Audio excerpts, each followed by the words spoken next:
बिस्मिल्लाहिर्रहमानिर्रहीम अस्सलामु अलैकुम वरहमतुल्लाहि वबरकातुहू. Today we discuss rank correlations with tied observations या with repeated observation. ठीक है. इससे पहले जो हमने क्वेश्चन आपको करवाया था उसमें हर वैल्यू एक ही दफ़ा रिपीट हो रही थी. तो डेफिनेटली जब हर वैल्यू एक दफ़ा रिपीट होगी तो उनके जो रैंक्स होंगे वो भी यूनिक होंगे. अब ये ऐसा प्रॉब्लम है कि आपके पास जब ऑब्जर्वेशंस रिपीट होंगी तो इनके रैंक्स भी जो है वो डेफिनेटली क्या होंगे, रिपीट होंगे. ऑब्जर्वेशंस आपके पास टाइड हो रही हैं तो इसको ज़रा हम थोड़े से डिफरेंट तरीके से जो है फिर सॉल्व करेंगे. ठीक है. एक डेटा मैंने ले लिया, इसमें हमारे पास जो है डिफरेंट ऑब्जर्वेशन जो है वो टाइड हो रही हैं. अब यहाँ हमने रैंक्स कैसे असाइन करने हैं, कैसे अलॉट करने हैं, इसके मुतालिक हम आपको आज बताएंगे. How we assign ranks in such situations. तो पहले मैंने x की वैल्यूज़ ले ली. ठीक है. इसमें हमारे पास दो वैल्यूज जो है वो टाई हो रही है. ठीक है. अच्छा, अब हम रैंक कैसे देते हैं. रैंक्स एज यूजुअल हमने जिस तरह आपको बताना सिखाए थे कि आपके पास x की जो सबसे हाईएस्ट वैल्यू है उसको आपने फर्स्ट रैंक देना है. इसके बाद आपने फिर नीचे रैंक्स देते जाने हैं. ठीक है.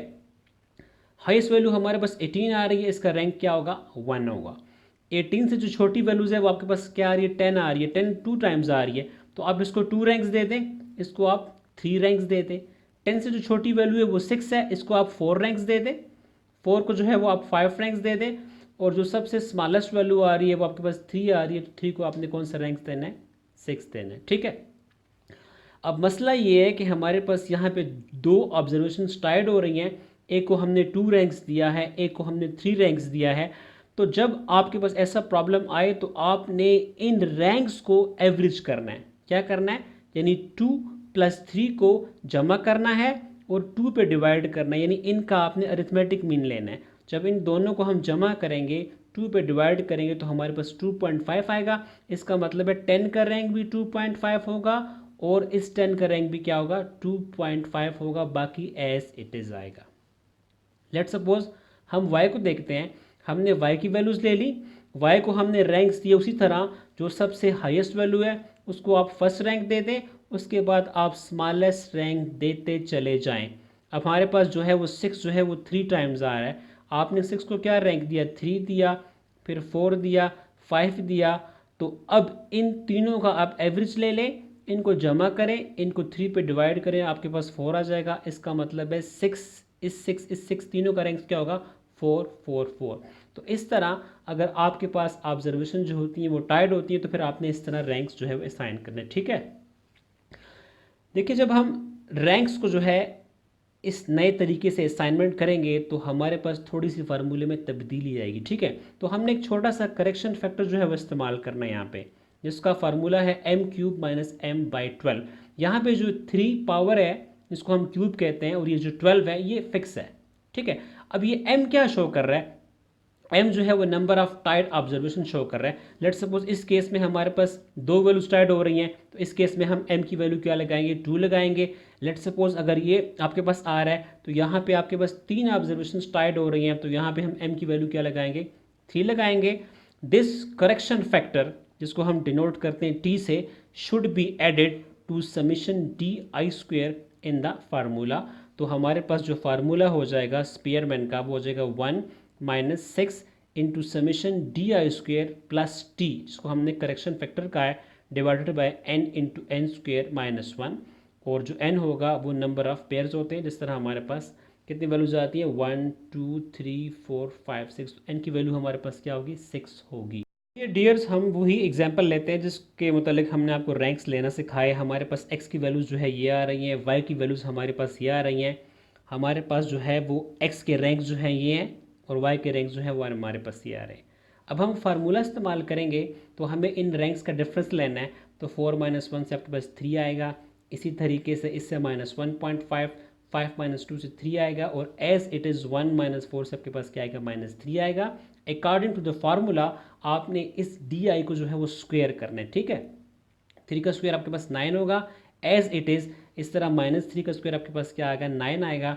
हमें फार्मूले में di² को सम करना होता है तो समीशन di² हमारे पास 45.5 आ जाएगा. अब चूंकि टाई हमारे पास x में भी हो रही है और टाई जो है हमारे पास वाई में भी हो रही है, तो हमको दो करेक्शन फैक्टर्स यहाँ पे बनाने पड़ेंगे। जैसे मैंने आपके लिए आसानी के लिए बता दिया कि एक्स में हमारे पास दो टाई आ रहे हैं, तो एम की वैल्यू हमारे पास क्या होगी, 2 होगी। Formula M cube minus M by 12, यानी 2 क्यूब माइनस 2 बाई 12। इसको आप सॉल्व करेंगे, आपके पास 0.5 आ जाएगा। अब हमारे पास जो y की वैल्यूज़ आती हैं, इनमें अब आपके पास जो है वो 3 टाइज आ रही हैं, ठीक है। तो m की वैल्यू हमारे पास क्या होगी, 3 होगी। तो हम फार्मूला क्या इस्तेमाल करेंगे, M cube minus M by 12, 3 cube minus 3 divided by 12। इसको आप सॉल्व करेंगे, आपके पास 2 आ जाएगा, ठीक है। तो आपके पास T1 का आंसर 0.5 आ गया, जो आपको x में अंदर टाई शो कर रहा है। T2 की वैल्यू आपके पास 2 आ गई है, जो y में होने वाली टाइज को जो है वो इंडिकेट कर रहा है।